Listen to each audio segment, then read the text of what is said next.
Hey guys, how you doing? This is Coach D Darrell Spears here once again. I am chilling out, relaxing, taking a little break from the office, from the clients, from the not my coworkers, but my employees and all that good stuff. And so I'm gonna, go into a practice-related, business-related topic today. And I'm gonna talk about organization. I want to talk about keeping things together, keeping things organized, keeping things, in a position where you can function at a high level. And organization, as it relates to business, particularly in a private practice, particularly in a facility just like I have, or I'm doing a combination of various services and programs, is very important.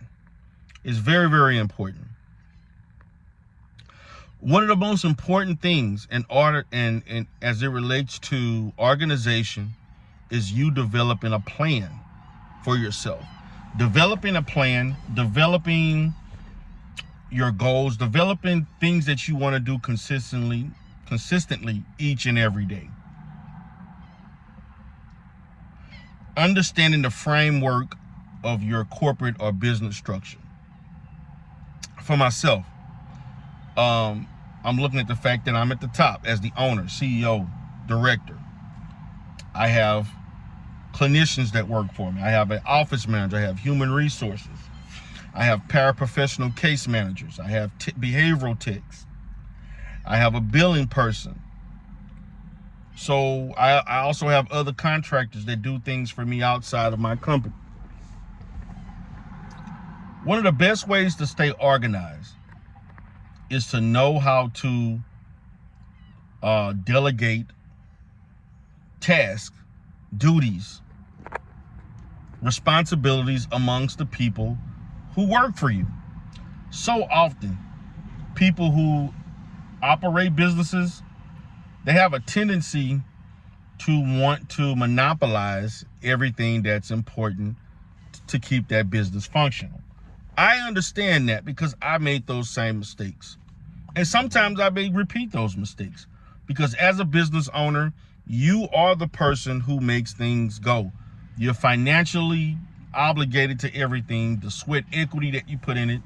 And it's hard to trust other people to do certain functions in your business, particularly if you were operating in that capacity for a great deal of time. That is very, very hard. But to stay organized, you have to hire people who are organized. Because people who are organized are going to continue to reinforce that in the culture of your work environment. I have employees that are very, very organized. My wife that works for me, she's very organized. Way more organized than me. I'm going to say most of the people that work for me are more organized than I am because I understand my strengths and I understand my weaknesses. My strengths is the treatment. My strengths is the brains behind the operation. My strengths is the person that is the think tank.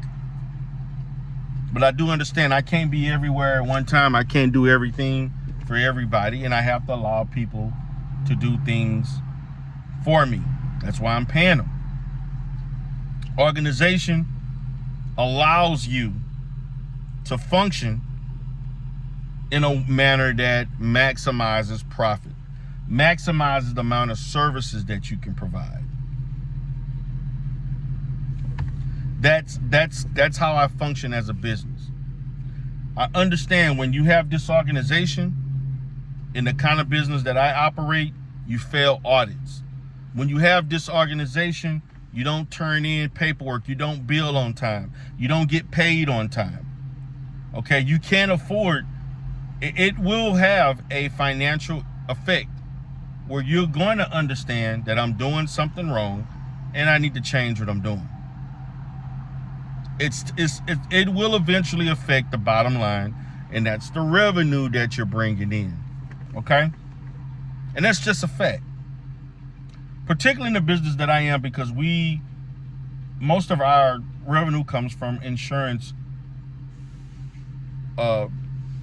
revenue, reimbursement. We have certain percentage that's cash, which is less than 10%. Then you got those. Everything else comes from, some of it comes from government agencies, but the overall majority of what I do in most companies in healthcare or mental health, they're reimbursing insurances. Just a fact. But this in many ways can be relative to any type of business. Great organization for us with paperwork, the structure will equal to more revenue, your ability to provide more benefits for your staff, your ability to make more money, the ability for you not to work as hard every day because you're organized. When you're organized, you can have other luxuries. And many bad businesses have one major thing in common. They're not organized. They're not organized. People criticize a lot of black businesses, and it's mainly because of organization. So I just wanted to have this little talk with just a short video. Hope everybody's having a great day. This is D. Darrell Spears with D. Darrell Life Solutions. Talk to you later.